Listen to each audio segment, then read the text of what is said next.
মেয়েরা বাইরে থেকে যতটা স্মার্ট, আত্মবিশ্বাসী আর বুদ্ধিমতী দেখায়, ভেতর থেকে তারা ততটাই আবেগপ্রবণ, দ্বিধাগ্রস্ত আর কিছু ক্ষেত্রে দুর্বল হয়। কিন্তু আসল মজা তখন আসে যখন তারা এই দুর্বলতাগুলো কাউকে জানতে দেয় না। কিন্তু আমরা পুরুষরা বুঝে ফেলি, আর তখন থেকেই খেলা শুরু হয়। তাদের এই দুর্বলতার ব্যবহার শুরু হয়।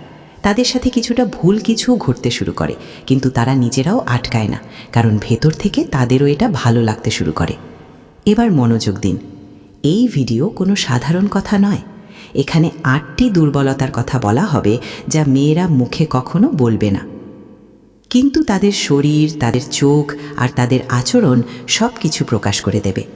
আর যদি একজন পুরুষ এই দুর্বলতাগুলো ধরতে পারে, তাহলে বুঝুন সেই মেয়েটি তার ইশারায় চলতে শুরু করবে, সে নিজেও টের পাবে না। আর একটা কথা মনে রাখবেন, এই ভিডিও শেষ পর্যন্ত অবশ্যই দেখবেন, কারণ শেষের 2টি পয়েন্ট এতটাই গভীর আর আকর্ষণীয় যে সেগুলোই আসল গেম চেঞ্জার হয়ে ওঠে।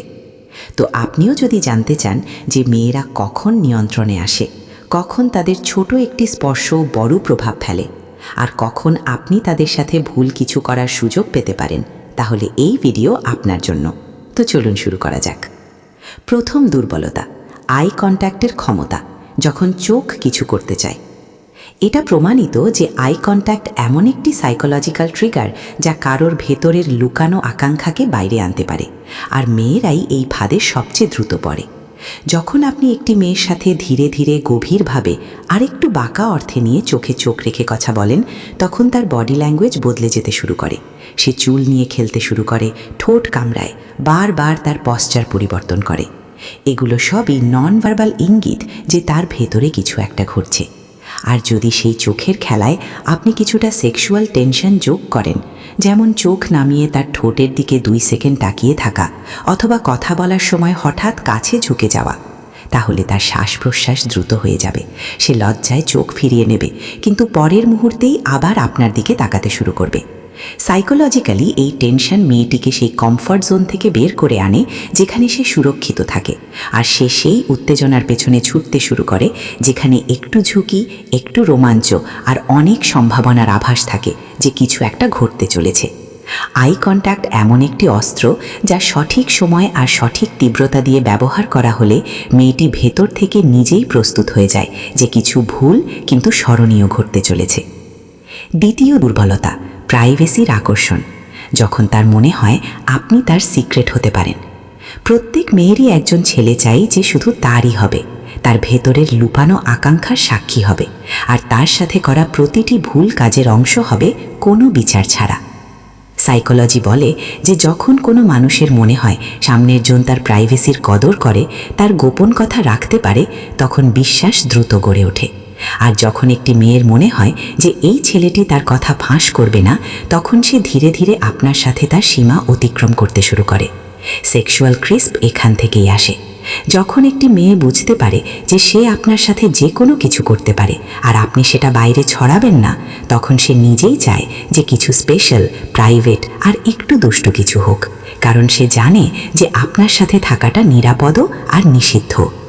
এখানেই মেয়েরা এমন ছেলেদের সাথে একা সময় কাটাতে শুরু করে, তাদের নিজের ঘরে ডাকতে দ্বিধা করে না, আর অনেক সময় তো নিজেই পরোক্ষভাবে আমন্ত্রণ জানায়, যেমন আজ বাড়িতে কেউ নেই, অথবা আমি একটু বোর, একজন ভালো সঙ্গী দরকার।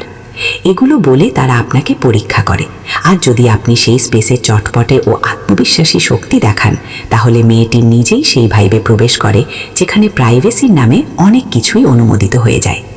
তৃতীয় দুর্বলতা, স্পর্শের ভাষা, যখন তার শরীর তার আকাঙ্ক্ষা প্রকাশ করতে শুরু করে। মেয়েরা মুখে অনেক কিছু বলে না, কিন্তু তাদের শরীর অনেক কিছু বলে দেয়, আর সবচেয়ে বড় সংকেত হলো স্পর্শ। সাইকোলজি বলে যে যখন কোনো মেয়ে কোনো ছেলেকে পছন্দ করে, তখন সে তার কাছাকাছি থাকতে চায়, অজান্তেই হোক বা ইচ্ছেকৃত। তার অঙ্গভঙ্গি ধীরে ধীরে ঘনিষ্ঠ হতে শুরু করে, যেমন সে আপনার শার্টের হাতা ঠিক করে দেবে, হাসতে হাসতে হাত দিয়ে আঘাত করবে, বা কখনো কাঁধে স্পর্শ করবে। এগুলো সবই অনুমতি দেওয়ার মতো, যা বলা হয়নি। আর সবচেয়ে মজার ব্যাপার হলো যখন সে আপনার স্পর্শের জবাব দিতে শুরু করে, অর্থাৎ আপনি হালকা করে হাত রাখলেন আর সে সরে গেল না, বরং রয়ে গেল, বুঝুন খেলা আপনার হাতে। স্পর্শ এমন একটি লুকানো দুর্বলতা যা মেয়েটি নিজে বোঝে না, কিন্তু যখন তাকে কারোর স্পর্শ নিরাপদ আর উত্তেজনাপূর্ণ মনে হয় তখন সে নিজেই বারবার সেটা অনুভব করতে চায়। আর সেখান থেকেই সেই কমফর্ট জোন শুরু হয়, যেখানে কথার চেয়েও এগিয়ে যাওয়া সম্ভব হয়। অনেক সময় মেয়েরা নিজেরাই তাদের অঙ্গভঙ্গির মাধ্যমে ছেলেদের আমন্ত্রণ জানায়, কিন্তু সামাজিকভাবে তারা এমনভাবে কাজ করতে শেখানো হয়েছে যেন কিছুই ঘটেনি। কিন্তু একজন বুদ্ধিমান পুরুষ এই সংকেতগুলো চিনতে পারে, আর তারপর ধীরে ধীরে ভুল ঠিকের সীমারেখাও দুর্বল হতে শুরু করে। চতুর্থ দুর্বলতা, ইমোশনাল ভ্যালিডেশনের ক্ষুধা। যখন কেউ তার প্রশংসা করে সে নিজেকে খুলে দেয়। যে কোনো মেয়েকে বাইরে থেকে দেখলে মনে হবে খুব স্বাধীন, কারোর দরকার নেই, কিন্তু ভেতর থেকে প্রত্যেক মেয়েরই ইমোশনাল ভ্যালিডেশন চাই। অর্থাৎ এমন কেউ যে তার কথা মনোযোগ দিয়ে শুনবে, তার প্রশংসা করবে আর তাকে বিশেষ অনুভব করাবে। যখন কোনো ছেলে তার প্রশংসা করে, যেমন তুমি অন্যদের থেকে আলাদা, অথবা তার ব্যক্তিত্ব সম্পর্কে কোনো গভীর মন্তব্য করে, তোমার চোখে অনেক কিছু লুকানো আছে, তখন সে ধীরে ধীরে খুলতে শুরু করে। এটাই সেই সাইকোলজি যা তাকে মানসিকভাবে দুর্বল করে তোলে। আর সে যত খোলে ততই তার সীমারেখাগুলো শিথিল হতে থাকে। শুরুতে যে কথাগুলো সে শেয়ার করে না, কিছুক্ষণ পর সে নিজেই বলতে শুরু করে, তার গোপন কথা, আকাঙ্ক্ষা, এমনকি ফ্যান্টাসি পর্যন্ত। এজন্যই অনেক সময় মেয়েরা সেই ছেলেকে দ্রুত বিশ্বাস করে ফেলে যে তাদের খেয়াল রাখে, আর ধীরে ধীরে সেই বিশ্বাসেই কিছুটা শারীরিক কমফর্টও যুক্ত হতে থাকে। কেউ হাত ধরে রাখে, কিছুক্ষণ কাঁধে মাথা রাখে, আর মেয়েটিও আটকায় না, কারণ সেই ভ্যালিডেশন তাকে শান্তি দিচ্ছে। আসলে ভ্যালিডেশন এমন একটি সাইকোলজিক্যাল ট্রিগার যা যে কোনো মেয়েকে মানসিক এবং তারপর শারীরিকভাবে অরক্ষিত করে তুলতে পারে, আর ছেলেদের শুধু সময়টা বুঝতে হয়। পঞ্চম দুর্বলতা, ফ্যান্টাসির আগুন, যা সে ভাবে কিন্তু বলতে পারে না। প্রত্যেক মেয়ের ভেতরে এমন একটি জগৎ থাকে যেখানে সে নিজের নিয়ন্ত্রণের বাইরে যাওয়ার ফ্যান্টাসি রাখে। হ্যাঁ, সে বাইরে থেকে যতই সংসারী বা সংরক্ষিত দেখাক না কেন, তার মস্তিষ্কে চলা ফ্যান্টাসিগুলোকে যদি কোনো পুরুষ ডিকোড করতে পারে, তাহলে মেয়েটি নিজেই তার দিকে আকৃষ্ট হতে শুরু করে। সাইকোলজিক্যালি মেয়েরা বেশিরভাগ এমন ছেলেদের প্রতি আকৃষ্ট হয় যারা ডমিনেন্ট, যারা সবকিছু নিয়ন্ত্রণ করে, নেতৃত্ব দেয়, আর তাদের এমন অনুভূতি দেয় যা তারা নিজেরাও আশা করে না। এখানেই খেলা শুরু হয়। মেয়ের দুর্বলতা হলো যে সেই ফ্যান্টাসিগুলো প্রকাশ করতে পারে না, কারণ তার ভয় থাকে যে লোকে বিচার করবে। কিন্তু যখন কোনো পুরুষ তার কথার মধ্যে লুকানো ইঙ্গিতগুলো ধরে ফেলে, যেমন যখন সে বলে আমি সহজে ছেলেদের বিশ্বাস করি না, বা কিছু ছেলে বড্ড বেশি সাহসী, তখন বুঝুন সে পরীক্ষা করছে যে আপনি ওই ফ্যান্টাসিতে ফিট হতে পারেন কিনা। যদি আপনি তখনই কিছু ইঙ্গিতপূর্ণ কিন্তু চটপটে কথা বলেন, যেমন সাহসী ছেলেরাই তো আসল মজা দেয়, তাই না, আর মেয়েটি হেসে দেয়, চোখ নামিয়ে নেয়, তাহলে বুঝুন আপনি তার ভেতরের আগুন ধরে ফেলেছেন। আর এখান থেকে মেয়েটি ধীরে ধীরে আপনার সাথে সেই জোনে প্রবেশ করতে শুরু করে যেখানে সে নিজেই আপনার সাথে কিছুটা ভুল কিছু হতে দিতে চায়, শুধু তার ভেতরের ভয় থাকে কেউ তাকে ধরে না ফেলে। কিন্তু যদি আপনি সঠিক ভাইব দেন, তাহলে সে নিজেই তার সীমা ভেঙে দেয়, আর তারপর তাকে থামানো কঠিন হয়ে যায়। ষষ্ঠ দুর্বলতা, ফরবিডেন ফ্রুট এফেক্ট, অর্থাৎ যত মানা করা হয় তত আকাঙ্ক্ষা বাড়ে। মেয়েদের সবচেয়ে বড় দুর্বলতা হলো যে তারা সেই জিনিসটি সবচেয়ে বেশি চায় যেটা তারা পাচ্ছে না। এটাকে সাইকোলজির ফরবিডেন ফ্রুট এফেক্ট বলা হয়। অর্থাৎ যে জিনিসটি নিষিদ্ধ, ভুল বা থামিয়ে দেওয়া হয়েছে সেটাই সবচেয়ে বেশি আকাঙ্ক্ষিত মনে হয়। যখন একটি মেয়ের মনে এই অনুভূতি আসে যে আপনি সহজে সহজলভ্য নন, আপনি তার মতো আরও 10টি মেয়ের মনোযোগের ঊর্ধ্বে, আর আপনার উপর কেউ নিয়ন্ত্রণ চালাতে পারে না, তখন সে আপনাকে পেতে চায়। আর এই চাওয়ার মধ্যে সে নিজেই বিষয়গুলোকে এমন এক পর্যায়ে নিয়ে যায় যেখানে একটু ভুল করাটাকেও তার কাছে সঠিক মনে হতে শুরু করে।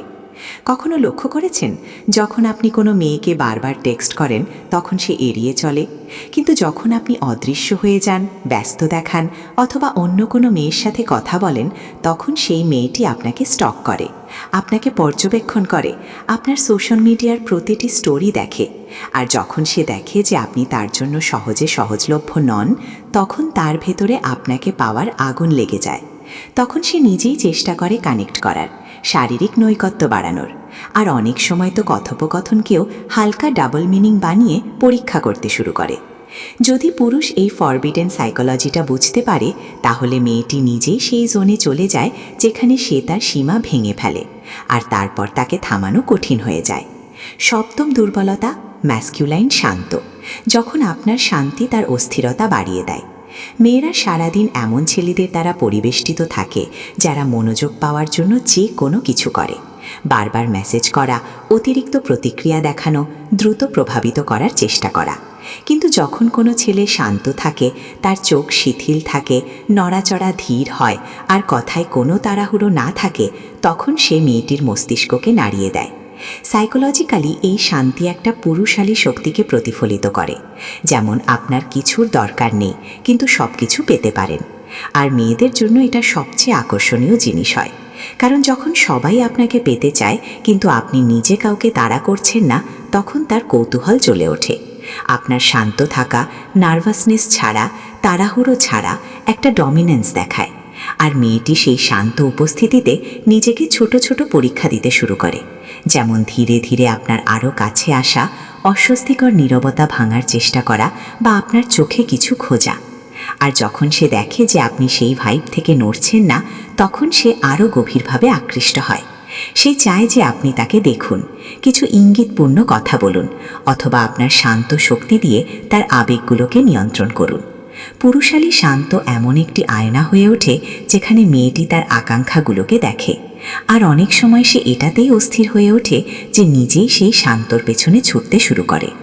এই জন্যই বলা হয়েছে একজন শান্ত পুরুষ সবচেয়ে বড় ঝড় আনতে পারে। অষ্টম দুর্বলতা তার ইনার থাইয়ের প্রতিক্রিয়া, যেখানে ছোঁয়া জরুরি নয়, শুধু নৈকট্যই যথেষ্ট। প্রত্যেক মেয়ের একটি চূড়ান্ত কামক দুর্বল স্থান হচ্ছে তার ভেতরের উরু, কিন্তু পুরুষদের সবচেয়ে বড় ভুল এটাই হয় যে তারা ভাবে যে সেখানে শুধু ছুঁয়েই আকর্ষণ তৈরি করা যায়। ভুল।